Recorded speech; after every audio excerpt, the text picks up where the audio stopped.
The quaint town of Windmere was a place of quiet charm. Nestled among rolling hills, it was a town where time seemed to move a little slower. The air was filled with the scent of freshly baked bread and the sound of birdsong.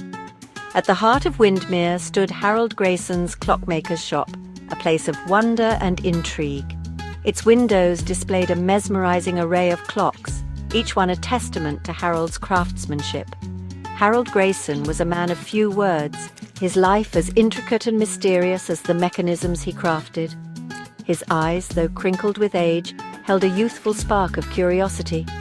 They spoke of countless hours spent lost in the intricate world of gears and springs, of a mind that saw the beauty in the passage of time. He was a master of his craft, his hands moving with the precision of a surgeon. The townsfolk whispered tales of Harold's eccentricities. Some spoke of strange noises emanating from his shop late at night. Others claimed to have seen flickering lights and shadows dancing behind the dusty windows. Yet Harold remained an enigma, a puzzle that Windmere had long since given up trying to solve. Despite his reserved nature, Harold's shop was a hub of activity. People from far and wide sought his expertise. They brought him their broken clocks and their broken hearts, seeking solace in the steady rhythm of time. Little did they know that the clockmaker held a secret, one that would soon shatter the tranquility of Windmere. A blanket of fog had settled over Windmere, casting an eerie silence upon the town. The air was thick with moisture, and the cobblestone streets glistened under the dim glow of the street lamps. It was on this unsettling morning that the tranquility of Windmere was shattered. Old Mrs. Gablethorpe, known for her morning constitutionals and gossiping, stumbled upon a sight that chilled her to the bone. The door to Harold's shop, usually closed tight until the morning sun had chased away the shadows, stood ajar. A sense of foreboding gripped her heart. Mustering a sliver of courage, she peered inside. There, sprawled amidst the intricate workings of his beloved clocks, lay Harold Grayson. His face, usually etched with a look of quiet concentration, was frozen in an expression of surprise.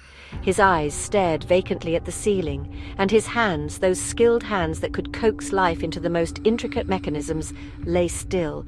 Panic surged through Mrs. Gablethorpe. She stumbled back, her scream echoing through the empty streets. The news of Harold's demise spread like wildfire through Windmere. The townsfolk gathered outside his shop, their faces etched with shock and disbelief. News of the clockmaker's demise reached the bustling city, summoning Detective Eliza Warren to the quiet town of Windmere. Renowned for her sharp intellect and unwavering determination, Detective Warren was a woman who saw through facades and unraveled the truth. Her arrival in Windmere was met with a mix of curiosity and apprehension. The local constable, a portly man named Higgins, greeted her with a nervous cough. "A tragic accident, Detective," he stammered, mopping his brow with a handkerchief. "Poor Mr. Grayson. Found him myself, you see. Door was unlocked, stumbled in, and there he was." Detective Warren listened patiently, her keen eyes absorbing every detail of the scene before her.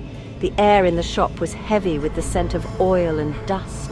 Clocks of all shapes and sizes ticked away, their rhythmic ticking a stark contrast to the stillness of death. She crouched beside Harold's body, her gaze lingering on his outstretched hand. "An accident, you say?" she asked, her voice sharp and clear. "And yet I see no sign of a struggle, no indication of a fall. Tell me, Constable, did you touch anything?" Higgins shuffled his feet, his face turning a shade of crimson. "Well, no, ma'am, just checked for a pulse like you're supposed to." Detective Warren's lips curled into a barely perceptible smile. "Indeed, Constable, a wise precaution. However, I believe this is a matter that requires a more meticulous approach." The clockmaker's shop became Detective Warren's obsession. Days bled into nights as she meticulously examined every inch of the cluttered space. The townsfolk, initially wary of the outsider, watched with a mixture of fascination and fear as she moved through their midst.